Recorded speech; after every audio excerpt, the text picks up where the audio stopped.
What if we just forecast the way the quarterback positions across the league might change heading into 2024?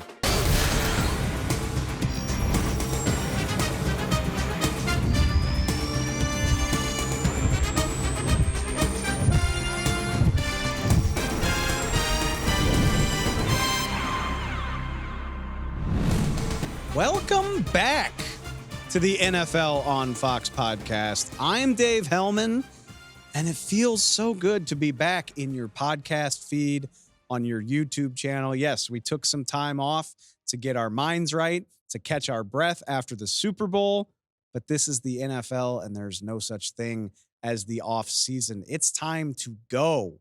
It's Combine Week. The NFL world is descending on Indianapolis. There's rumors about, there's draft prospects to scout. There's so much to get into starting right now. So it felt like the perfect time to come back. Felt like the perfect time to launch into 2024. So if you didn't already have us in your podcast feed or on your YouTube lineup, make sure you fix that. Please go subscribe, Spotify, Apple Podcasts, wherever you get your podcasts. All the social feeds, at NFL on Fox Pod, wherever you get your social, Instagram, the X app, the former Bird app, whatever it was, all those things, you can find us there. You can find us on YouTube.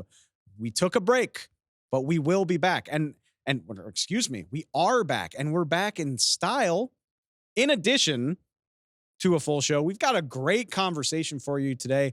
Former NFL quarterback, current NFL on Fox analyst Mark Sanchez dropped by to preview the quarterback market for free agency, who could be signing where, who might be getting traded, what to make of Caleb Williams, his former USC Trojan, where he might wind up and what that might look like.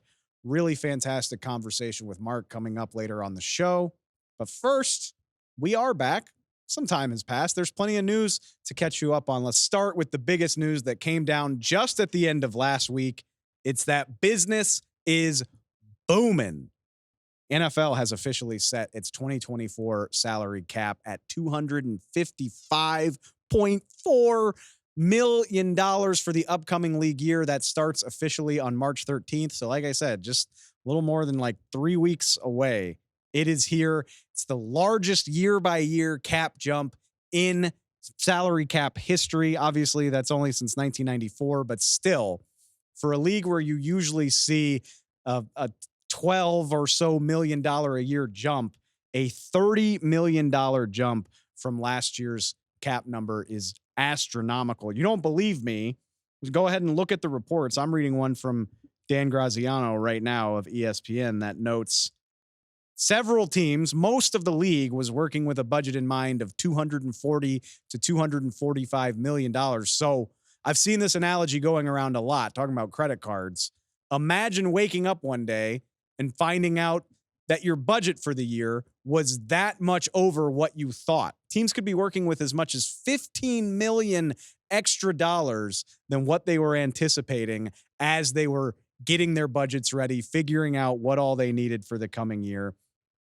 What's the difference, you might say? They're calling it, well, first of all, it sounds as though, and I'm not a capologist, I'm not an expert on these things, but it sounds like all of the money that was lent toward the future, all of the things that they had to do to account for the massive revenue losses during COVID, sounds like that has all been fully paid back. So the league is in as good a financial shape as it's been in since the COVID-19 pandemic.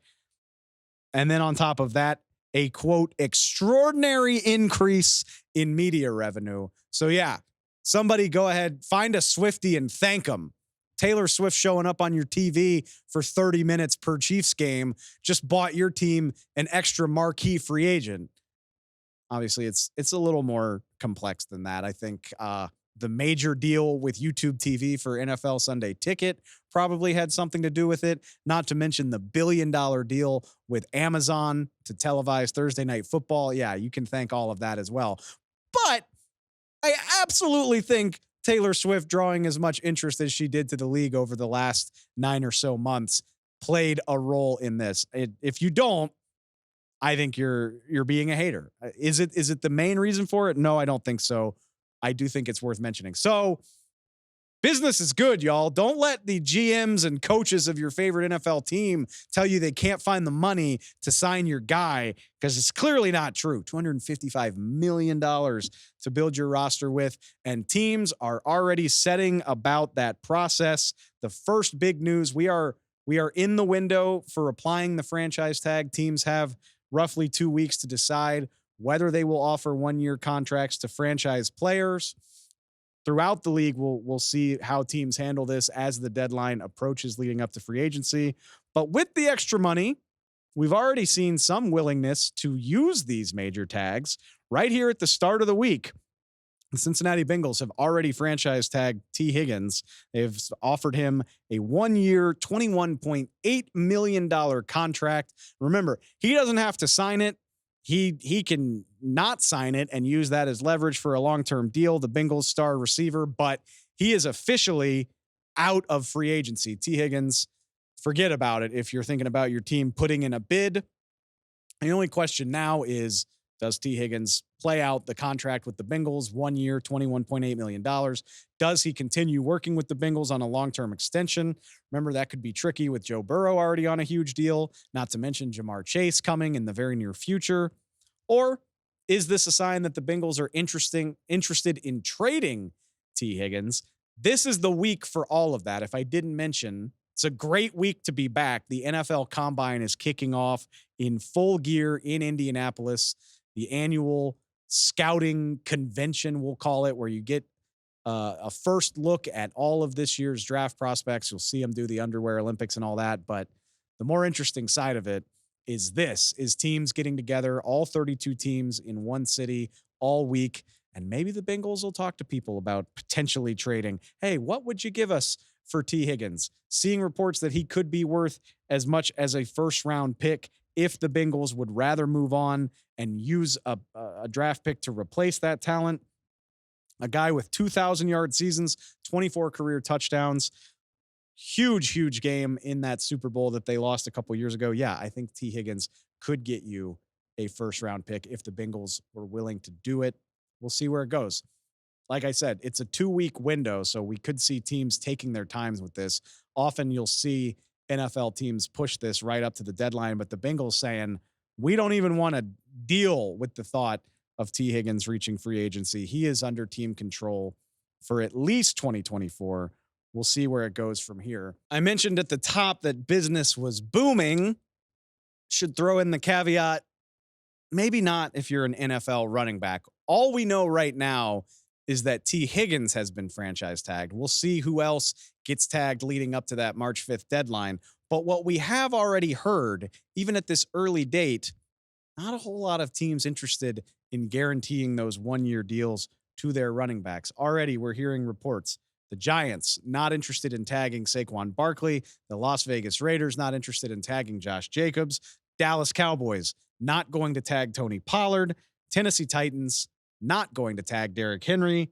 The LA Chargers not interested in tagging Austin Eckler. With the exception of guys that are still on their rookie deals like Bijan Robinson, I think I just named all of the most high-profile running backs in the NFL, at least those that are in the peak of their careers. This would be an interesting story anyway.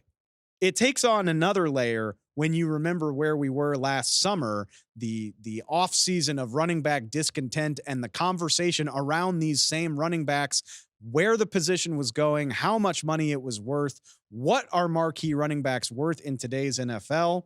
And I'm not trying to hate, but after the season we just saw, it's hard to say I'm surprised that NFL teams are backing away and not committing top dollar to the top of this position.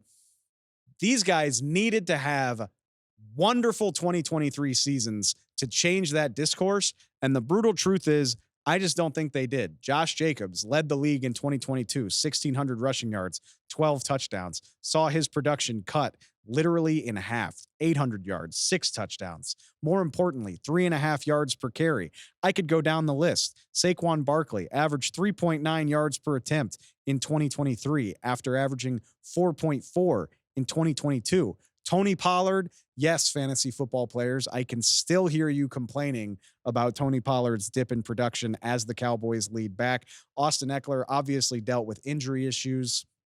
Still 3.5 yards per attempt, just 600 rushing yards when he was on the field. The only guy of this group that I don't think saw a significant decrease in production in 2023 would be the king himself, Derrick Henry. 1,100 yards, 12 touchdowns for a bad Titans team last year, but he led the league in carries at the age of 29. Obviously has significant mileage on his odometer since he got in the league in 2016, which raises the question. Clearly, the Titans don't want to commit a tag. What type of money will these guys command on the open market? I don't know.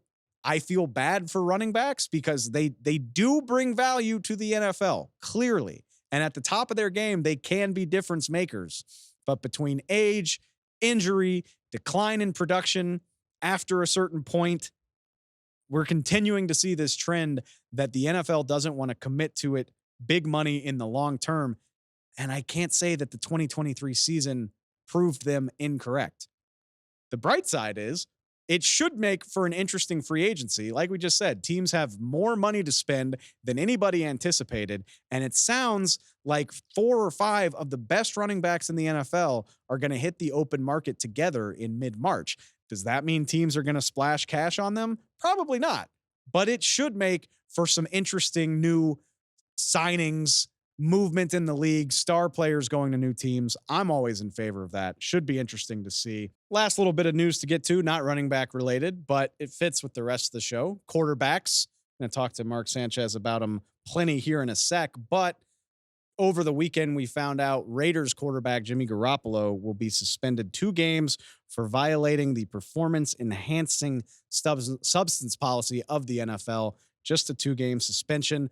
But, and I have a feeling this is not necessarily tied to the suspension, given how the Raiders season went. Garoppolo also expected to be released by Las Vegas later this offseason. So add that to a long list of quarterbacks with starting caliber experience who could be available very, very soon. So we'll see what that leads to for Jimmy Garoppolo. I have a feeling his time as the unquestioned starter of a franchise is done, at least for the time being. But 2-game suspension, a relatively minor one.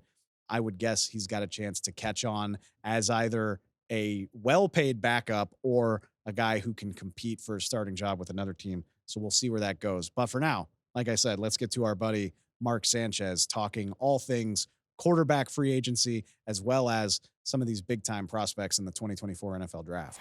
All right, Mark. Well, for starters, I don't think I've seen you since the last, since the end of the regular season. So I guess for starters, as we get ready to ramp everything up this offseason, I mean, how's it treating you? How are we doing today?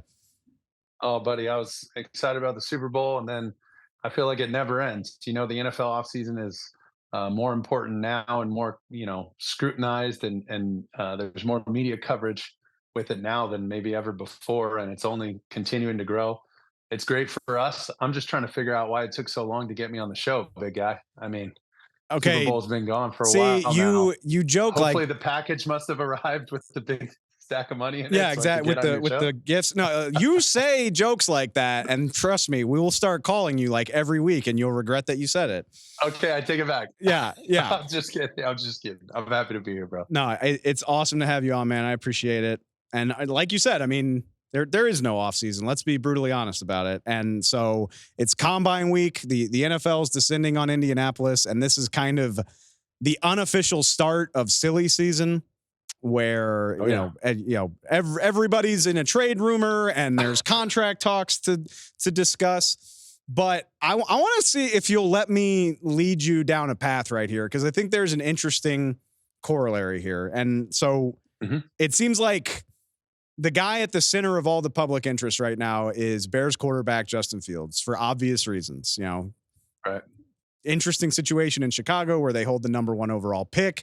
He's had some success with the Bears, not enough, I think a lot of people would argue. And now we figure out, is it going to be Justin Fields moving forward? Are the Bears going to draft a quarterback, presumably Caleb Williams?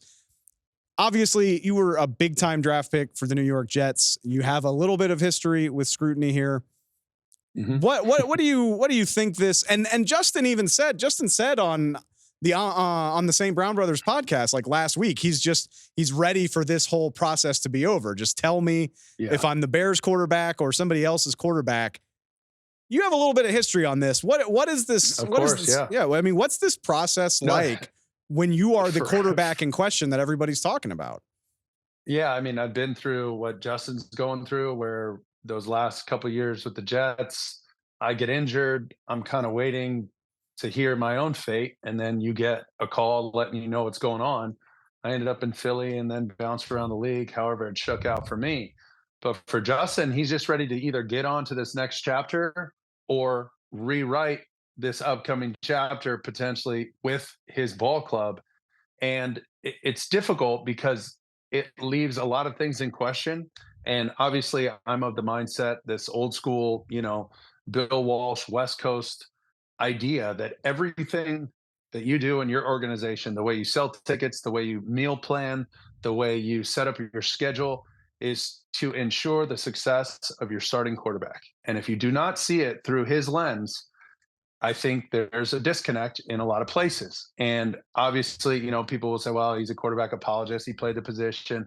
I'm just saying, you look at the good teams, they got a quarterback who can function and seems to be more or less comfortable, or as comfortable as you can make him. Now, comfortable doesn't mean he doesn't work hard. Comfortable doesn't mean he can't go win games and make big throws. I mean, comfortable, like in a good position to play with weapons, with scheme, with time on task. All that stuff's important. Now, time on task has been cut short because of our NFL offseason and all that. So, how many guys are really developing quarterbacks right now? I mean, I can think of Patrick Mahomes. It's hard to find guys who've been with a coordinator for a long enough amount of time to start seeing these same blitzes and recognizing these defenses with the same system, the same players, the same scheme over and over. So now they're at this crossroads. I think there's a formula to win for Justin Fields, and he's going to have to tote the rock. He's going to have to run the ball, maybe more than he's comfortable doing now because he's done it for a few years in the NFL, and it's a lot different than college. You get banged around. He's been nicked up a little bit, not injury prone, I would say. I don't think he has that tag, but it's different when you run the ball in this league. There's some big dudes coming to knock your head off. So the formula to win with him is to acquire talent and let him play. Let him go play. Keep continuing to develop him as a pocket passer, but understanding that a lot of his big plays are going to come on second chance opportunities when he extends the play. Now, in my opinion, this has nothing to do with how he's played or if I think he should stay there. If you decide to get rid of him, totally fine. Send him somewhere else. Wish him luck. Justin's going to go work hard just like he did in Chicago. The idea there is now you're loading up. I mean, you're really loading up because they fleeced the Panthers last year for a bunch of picks, got everything they needed.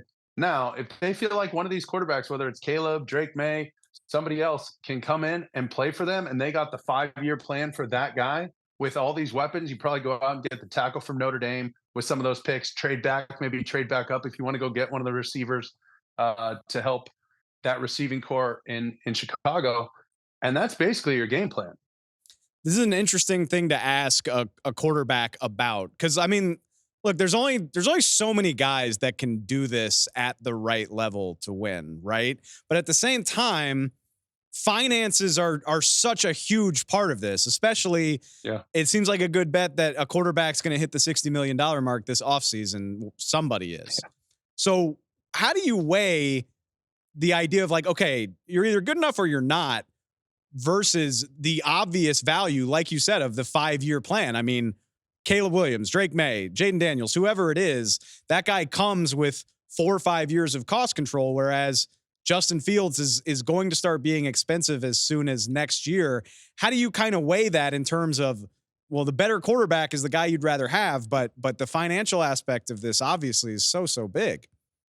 Well, no doubt. And Justin's on the tail end of what those 3 guys you just mentioned, Drake May, Caleb Williams, and Jaden Daniels, are about to embark on, right? Like they're just about to start it. Now the Bears are 4 years in saying, well, what do you think? Is he our guy? Is he not our guy? And a lot of people just right there say, well, if you even have to ask the question, then it's probably time to move on. Well, that doesn't make that all Justin Fields' fault. There's plenty of reasons why he didn't play well. He's been through different coordinators, he's been in different systems. Look at guys like Alex Smith.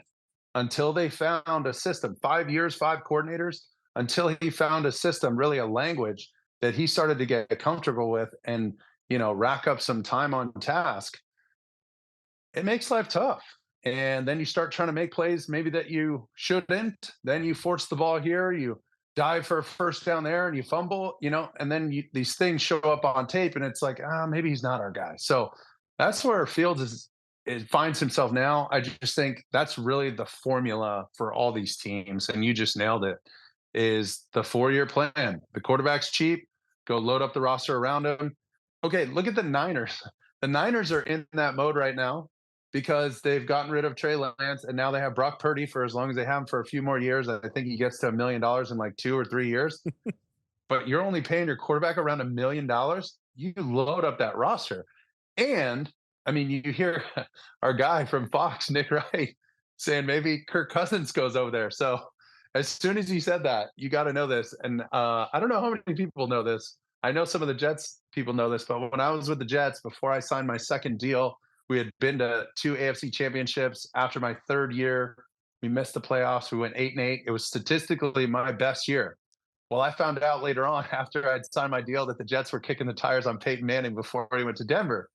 So I was pissed. Like, and we're talking contract, Wow. but you also realize, okay, that's a first ballot Hall of Famer. So back to the beginning, there's only a handful of teams maybe that would, hey, Matt Stafford's available. Hey, whatever, so and so is available, that are just going to say, no, we're good. Most people are at least going to hear the rest of the phone call. Okay, Okay. I like That, go through teams who would say, no, we're good. Like, I mean, it can't be. Yeah, it can't be more than 4 or 5 teams. I really believe that. Like you could say there's like 8 to yeah, say what 12. you want publicly. This is our guy. Yeah. Okay, dude. I mean, Hey, Peyton Manning's available. What? 100. You're like, oh, I didn't realize we were talking about Peyton Manning. Which actually, Yeah. okay, take me through that. Where, of course, you're a competitive guy, back-to-back AFC title games. You have every right to be pissed to hear that, but at the same time, Yeah. it is What are you gonna Peyton. do? It's Peyton freaking Manning. Like, what was your thought process in that time? Well, you're frustrated, you're embarrassed, you're upset, whatever. But I mean, all those emotions are eventually going to subside, and you just go back to work. Like, what are you going to do? And in some ways, you can. I don't know if it's empathize with the team, but listen, it's a first ballot Hall of Famer. The Jordans and the Kobe's and the LeBrons, they don't come up very often. You know what I mean? And when somebody says Peyton Manning, Drew Brees, Tom Brady, one of these guys is available. Shoot, yeah, I understand why a team might say, okay, what are you thinking? Or what's the number? Or how available is available? So, I mean, I get it, but it also, for a guy like Brock Purdy, that sucks sometimes to hear, oh, well, they should just go get this quarterback and they would have won the Super Bowl.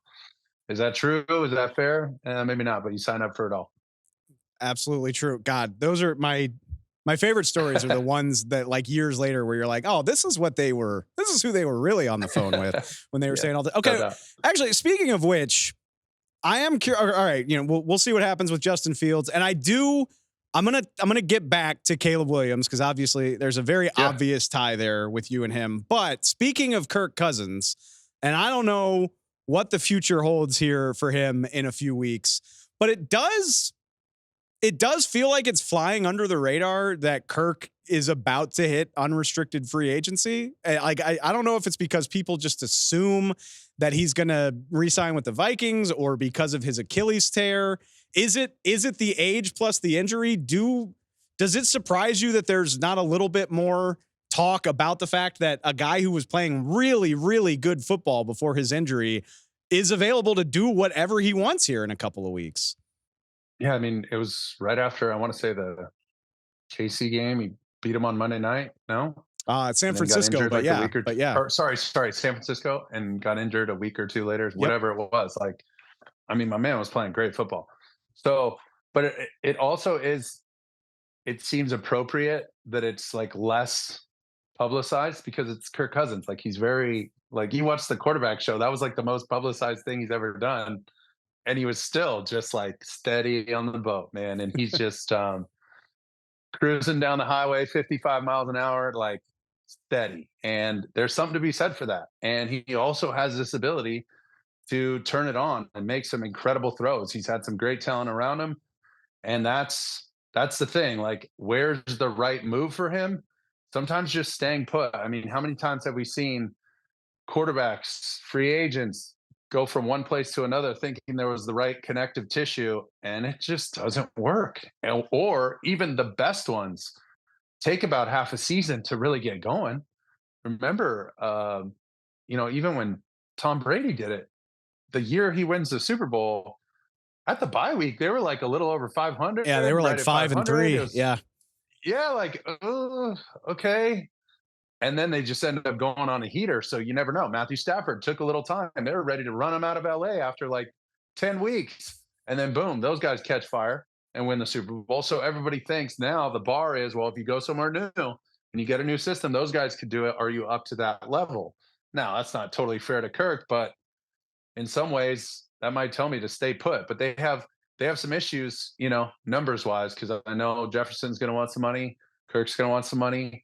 You got to think, especially this late in his career, I think he'd be potentially one of those guys to not do like hometown discount and just give services that you're not compensated for, but you want 2 or 3 receivers to throw to. You want an extra tight end to throw to. You want a back to hand it off to. Like, those things matter. And Tom Brady was one of the best with that, at acquiring talent, giving up a little money, sacrificing a little for himself, and making sure that they had a squad. When you think of Justin Jefferson, Jordan Addison, TJ Hawkinson, I don't know how many places are going to offer Kirk a contract that have more to work with than that, unless the Niners really are willing to offer him a deal, which I just kind That of, would be wild. I mean, That would be wild. that would be But completely it just insane. disrupts their whole model, because I don't dive too far into the cap stuff.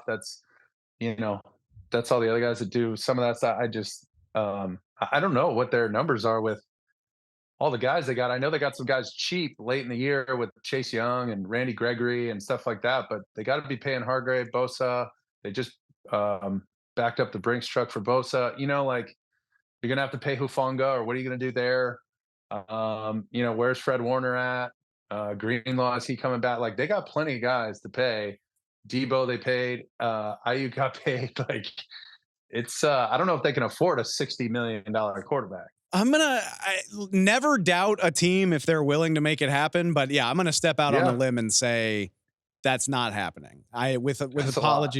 apologies to Nick Wright, I have to see it to believe it. All right, I had a Oh, if couple. he's right, it's the greatest call, dude. Oh my, I That's mean, like and unbelievable. not to mention incredibly entertaining on top of all of that. Like a team No doubt. that was a quarter away from the Super Bowl, changing quarterbacks again.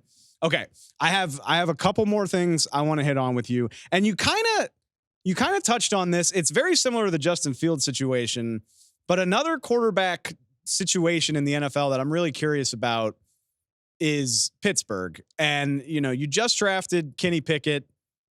It's what he just finished year 2, obviously not going the way that they would prefer. And it sounds like they want to bring in some sort of competition for him. But I'm curious, from your perspective, how do you balance bringing in competition for a first round draft pick, trying not to ruin his confidence, his self-esteem, all that good stuff? Or do you even worry about that at this stage in Kenny Pickett's trajectory? Well, here's what I'll say. When I was in New York, um, we had gone to the 2 AFC championships. Then we missed the playoffs that same kind of Peyton Manning type year. I think it was maybe a year or the year after that. Going into my 5th year, I want to say. We draft Geno Smith in the 2nd round. And we might have traded up to get him or whatever. But even that, even after being in the playoffs twice, going on deep runs, then we had 2 years where we missed the playoffs. And it was like there was a little bit of question. Now, it's New York, it's bigger, it's all that kind of stuff. But Pittsburgh, much smaller market, but still in that town and that media space, it is hot right now for Kenny Pickett. And it's like, how do you tune it out? It's nearly impossible. You're the quarterback of the team. You have to go up and give press conferences. It's almost like the president of the United States. You get briefed before the press conference, so you have a general idea of, being able to read the room and understand what headlines are headlines and what's going on and what people are circulating in the media. So it makes it tough for him. And I always say, if you have two, you have none. Um, Once again, it's got to be seen through the starting quarterback's lens. And I understand that a backup that's capable, that can get you out of a um, 4 games. He's got to be able to play for a month and try and win 2 out of 4 games. Is Mhm. essentially what I think a backup quarterback should be able to do, just in case your starter goes down. But if your starter goes down for the year, I mean, it's a wash anyway. Like Yeah. Peyton Manning went down ever. Like that was, in the words of Tom Moore, we're you know what. The old we don't So practice screwed. Yeah. yeah, exactly. All right. One last one for you. And it's obligatory. Like I said, I mean, you are a USC quarterback, a first round pick Sure. out of USC. Who better to relate to what these next few months are going to be like for Caleb Williams than you? And I'm just curious, I guess, your assessment of where he is. It's always Yeah. interesting. He's been in the spotlight for so long. Like you win the Heisman Trophy a year before your final year of eligibility, your final year in college. How do you Mhm. deal with that much scrutiny for that long? And just, I guess, what's in front of him here over the next 2.5 months until he finally hears his name on draft day? Yeah, it's a little bit like Matt Leinart and Reggie. When I was there, Reggie was on his Heisman campaign, and Matt had just won it. And the guy's larger than life on campus. I got to sit a couple lockers down from Matt and right next to Reggie.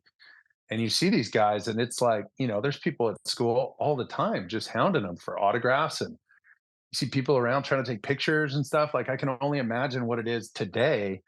That was back in 2005, 6, 7, like right in there. So there's a lot of pressure for that guy. You win the Heisman before you're done, you play another season, and expectations are just through the roof. And the other thing is, you go from whatever he is, anywhere from 21 to 23 years old or whatever. You go from that same person that's in college, that's, hanging out with the guys at a college party, like after a big win against Ohio State, for instance, or whatever, to a professional locker room. Nobody's talking about tests and writing an essay and who you're going to take to the spring formal dance and stuff like that. I mean, these guys are talking about, like, I just got divorced, my daughter has leukemia. Like there's like bigger life things going on in these conversations in a locker room, and you're expected to be the guy. And all of a sudden, overnight, you're just supposed to have the discernment of a 65 to 70-year-old Supreme Court justice. And you literally just rolled out of a college dorm room. Now, Caleb wasn't in a dorm room. I've seen pictures of his place. It was a lot nicer than the place I used to live. Right. But that NIL money's real. Yeah. So it's just, what is expected is unfortunately unrealistic. And okay, a great example is, when I was in college, I'm Mexican American, Hispanic American, whatever you want to call it, and I wore a mouthpiece that had red, white, and green and the Mexican flag on it, and I got scrutinized for that in college at SC. Well, people like wrote letters to the football office and Coach Carroll, and people were upset. Like I was some radical Hispanic movement politician. Like I was going to be like Cesar Chavez or something. So I was like, whoa. And it kind of died down. I played my senior season, and it came up in these combine questions. So I guarantee you, in at the combine, Caleb's going to get asked, right or wrong, whether you agree with it or don't, whether you think it's silly or you think it's cool. Why do you paint your nails? What's that all about? What's this? What's that? Why'd you wear that mouthpiece? You some sort of like politician or something? You trying to like revolutionize? If people ask you questions, you're like, Right. no, man. So you're trying to like speed date and think yeah, we're going to eventually potentially pay this guy $60 million a year in 4 or 5 years. That's what they're doing in this tiny condensed world. And in this vacuum, you answer some questions. Sometimes some teams have you talk to a therapist, don't even talk about football. Some teams give you plays to learn overnight, and then they show up and you got to work out, call the plays like you're in a huddle, go through their whole 2 minute drill on the field with just you and a couple receivers. They're going to ask him to do a ton of stuff, and they're going to make decisions off of how all those things go. Is that totally fair? Probably not, but that's the way this world works, and that's the way this whole combine draft prep works. And there's going to be a lot of decisions made off of something as silly as a mouthpiece or even fingernails. It's easy to fall into the trap of thinking that this is all a byproduct of social media. Just, I mean, it's Yes. all it's everywhere, but yeah, it's a good reminder. I mean, I know, social media was technically a thing when we were in school, but not to the degree it is now. Yeah. So the fact that people No. are asking you about your mouthpiece all the way back in Exactly. '07, Oh I mean, nine. somehow I allow myself to be surprised by that. It really is. It's the most bonkers thing we do is this draft process. Caleb, if for some reason you're watching, I'm wishing you the best, man. I don't care if you paint No your doubt. nails. Me too. Don't care if you paint your nails at all. You can sling the hell out of the rock, dude. Mark, I promise I'm not gonna call you every week, but we definitely got to do this more often, man. This was really fun, and I really appreciate it. I'd love to, buddy. Thanks for having me. All right, let's wrap up our first show back by having a little fun, getting a little reckless with it. We still got a few weeks till free agency. As of yet, no movement on the trade front as it pertains to Justin Fields or anyone else. So before that happens, what if we just forecast the way the quarterback positions across the league might change heading into 2024? By our count here on the show, there are as many as 10 teams that could be starting a new guy at quarterback in 2024. So we're just going to go down the list and project who we think that might be for each team. And let's start it in the most obvious place of all, the Chicago Bears, who I think are not going to overthink it and are going to draft Caleb Williams #1 overall. Oh, look at that on the big board over there. Yeah. Going to look good in the Bears uniform.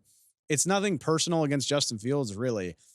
We could sit here and break down all the X's and O's and watch all the tape of both of these guys. At the end of the day, like I talked about with Mark Sanchez, I think the finances are what make this decision more than anything else. I'm sure Caleb Williams is going to come with some hiccups. He's not a perfect prospect, but he is substantially cheaper. His contract is going to be worth roughly $40 million. The flexibility that affords you is invaluable. And if he is great on top of that, now you're cooking with gas. It's too good of a situation to pass up. So yes, I think Caleb Williams winds up a Bear by the end of April. And I think Justin Fields will be traded. The early report this week from Albert Breer is that he thinks the bones of a deal will be in place by the time the combine is over this week. So that is what this is for. The Bears get a closer look at Caleb. They get a chance to talk to teams that might want to take a shot on Justin Fields. But I think this is what happens here. We'll get to Justin in a minute, because if Caleb is the quarterback in Chicago, that obviously means Fields is going somewhere else. But first, the other team, I think, at the top of the draft order that's going to do the obvious thing, the Washington Commanders, another squad likely to change quarterbacks, but I don't think they're going to have to look too far. Sam Howell went to North Carolina, UNC, and so does Drake May. Yeah, there's going to be a lot of smokescreen, a lot of scuttlebutt in the coming weeks. Look, I went to LSU. I love Jaden Daniels. You can't argue, though, against Drake May's arm strength, against his build, a much bigger, sturdier guy than Jaden Daniels, his athleticism, the big time throws jump off the screen at you. I think when it's all said and done, the Commanders, new ownership in place, new head coach, new GM. It's the perfect opportunity to really start fresh. Drake May, an easy to market guy, played college ball, very near to the district. I think this one just makes too much sense. I think Drake May is the #2 overall pick to Washington. Let's jump it to the free agency aspect of this. The Tampa Bay Buccaneers. We talked about this with Mark Sanchez. I do think it's interesting. Like I said, It's interesting that you don't hear more about Kirk Cousins leaving Minnesota. And it's interesting we haven't heard more about Baker Mayfield potentially leaving in free agency. But I guess I do agree with it at the end of the day. I do have Tampa Bay re-signing Baker. I think it just makes too much sense. Tampa helped him resuscitate his career. He's clearly successful there. I know Dave Canales is off to Carolina, but the structure, most of the roster, we'll see what happens with Mike Evans, but most of the roster should be in place for him to work with. I'm not sure how many teams are going to value what he brings to the table outside of, or at least as much as Tampa Bay. I will say this. I'm curious about what happens with Raheem Morris and Zach Robinson, his offensive coordinator in Atlanta. Remember, they know Baker from his time in LA as a member of the Rams, but I do think a deal gets decided in Tampa. Baker Mayfield returns to the Tampa Bay Buccaneers. I am just curious, though. Maybe there will be more teams willing to splash cash on the former number 1 overall pick than we think. Let's take it to the New York Giants. Seeing a lot of rumors, of innuendo about the Giants potentially trading up for a quarterback or maybe even trading for a veteran quarterback. I'm here to tell you, and I don't mind saying it on the record, I just don't see it. Not because I think the world of Daniel Jones. I thought it was strange the Giants were willing to sign him. But this isn't a new regime in New York. Brian Daboll and Joe Shane were the guys that signed Daniel Jones. You mean to tell me a year later they completely pull the plug and move massive amounts of draft capital to trade up to the top of the draft and take a new quarterback? Or that they trade for somebody else's quarterback that isn't wanted anymore and take on that drama of moving on from Daniel Jones after 1 year? Not to mention, can't cut Daniel Jones, can't presumably trade Daniel Jones between the cap hit and the ACL tear that he's recovering from. I don't see it. And if I'm Giants ownership, after the decision to sign Daniel Jones, I say to myself, why would I trust you to make another huge quarterback decision if you clearly feel that badly about the one that you already did? No. I think the Giants are stuck with Daniel Jones for at least one more year. Let's take it to the Pittsburgh Steelers. We talked about this with Mark Sanchez. I'm so interested to see the type of quarterback that Pittsburgh brings in to compete with Kenny Pickett. I don't think the Steelers are willing to completely pull the plug on the Kenny Pickett era. This is one of the most old school traditional organizations in the league. I doubt they give up on him so quickly, but I do think they'll bring in competition. And who better than Ryan Tannehill, the veteran quarterback who offensive coordinator Arthur Smith helped revive in Tennessee. They know each other. He knows their offense. Is it exciting if you're a Steelers fan? Absolutely not. Is it just the type of thing I think the Steelers would do? Absolutely. And it would be cheaper than trading for a Justin Fields. Tannehill could keep you in games, potentially win you games, push Pickett, but also not be so good that he would demand to be the day one starter. Yeah, it's not sexy. I do think it makes sense, though. All right, let's get real spicy with it.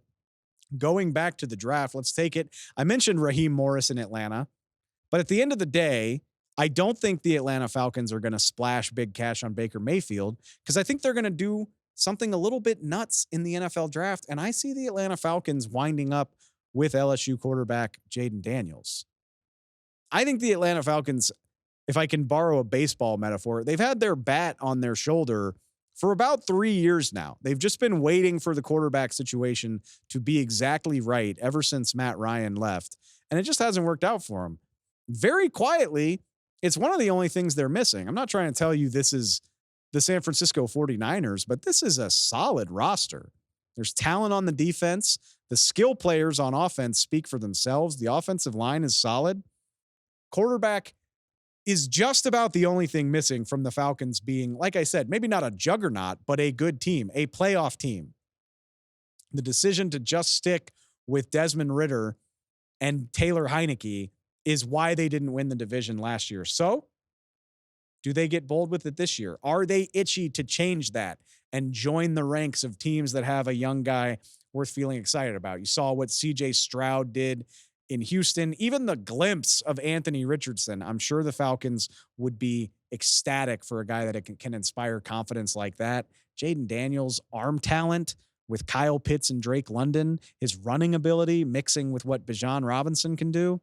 Yeah, consider me excited about it. And I think Arthur Blank, the Falcons owner, might be willing to do some wild stuff to get up there and get him.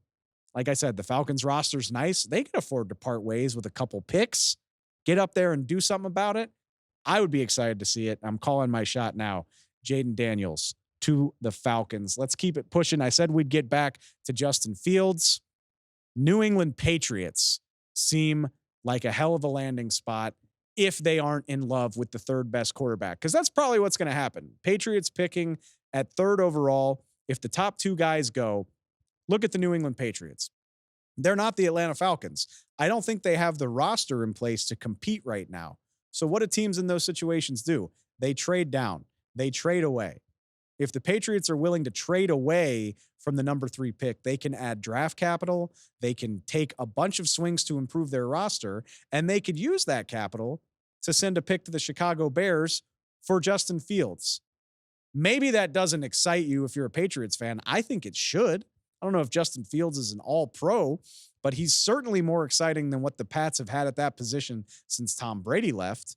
He can give you a spark. He's a guy that you're excited to go watch play football. And if you do a good job using all that other draft capital, he can be the centerpiece of a much improved team. If it only costs you a second or maybe even preferably a third round pick, I think the Patriots would be silly not to consider that. They even have the cap space to take on his 5th-year option if they want to. So yeah, Patriots, all I'm saying, if you're not in love with the third best QB, maybe you should consider it. Let's go to the Denver Broncos.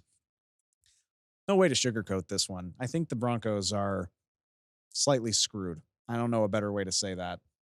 Odds are they're going to be paying Russell Wilson a lot of money to not play football for them.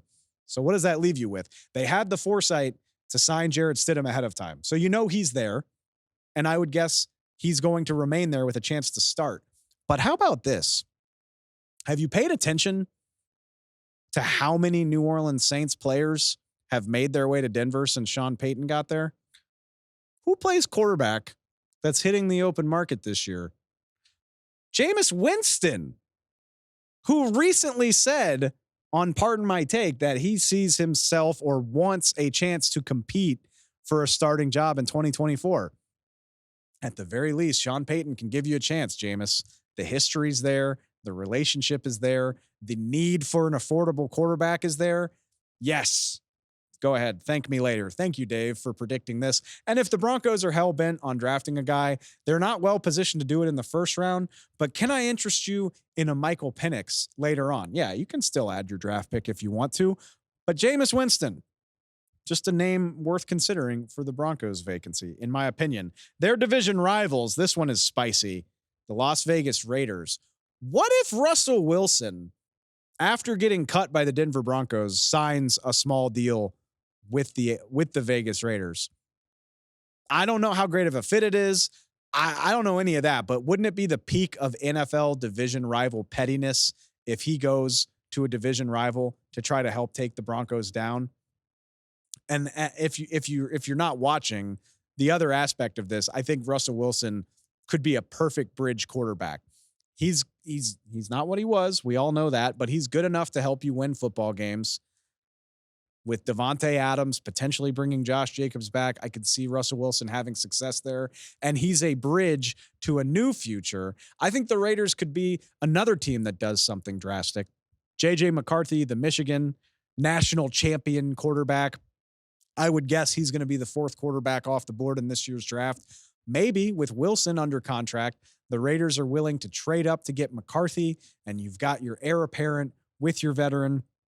Something to consider. These are the things I think about when I'm on vacation. No, rest and relaxation, absolutely not. I'm thinking about a Russell Wilson, J.J. McCarthy quarterback room. And last but not least, the biggest name on this list, and I agree with Mark Sanchez, the one that seems the least likely to move, Kirk Cousins. I think he remains a Minnesota Viking. It makes too much sense to me between his age, the Achilles injury, and the situation in Minnesota. Like I said, look through the NFL. Tell me the team that needs a quarterback that has a better situation than what Minnesota can offer Kirk Cousins. It ain't Vegas. because they share a division with Patrick Mahomes. I'll give you Atlanta if the Falcons want to invest in a 36-year-old quarterback coming off of an Achilles tear. I could see that. Otherwise, Kirk Cousins is better off with Justin Jefferson, Jordan Addison, TJ Hawkinson, et cetera, et cetera, et cetera. I think it makes too much sense. I don't think the Vikings would throw the entire Brinks truck at Kirk Cousins, but I don't think it would take that to keep him in place. So I do think Kirk Cousins, at least for the next 2 or 3 years, remains a Vikings quarterback. Those are my predictions. That's how I see it going. I cannot wait to see how I'm wrong. There's the fun thing is, I mean, there's going to be movement between the field situation, between the number of good quarterbacks coming in. And again, there's 2 marquee quarterbacks scheduled to hit free agency. We'll see if either Baker Mayfield or Kirk Cousins actually leaves. But the fact that it's even possible is pretty unusual. Teams just don't let franchise quarterbacks do this very often. We will see how it goes. And the exciting part is you won't have to wait long. We will be back later this week. We've got a combine preview. We're going to talk about the prospects, who to know, who might impress, who might not impress, who's going to work out, who isn't going to work out, all that fun stuff that feels so important at this time of year. We'll have you covered from a combine perspective and moving forward all the way up until the contracts start flying in free agency. Thanks again to Mark Sanchez. Thanks to y'all for tuning in. It's great to be back. Please, like I said, find us on the socials, on the podcast feed. I'm looking forward to it, man. The games are why we do this, but the off season and the storylines and the decisions that shape the season to come, it gets me excited in the dorkiest way. I can't wait to go through it with all of y'all. We'll catch you next time.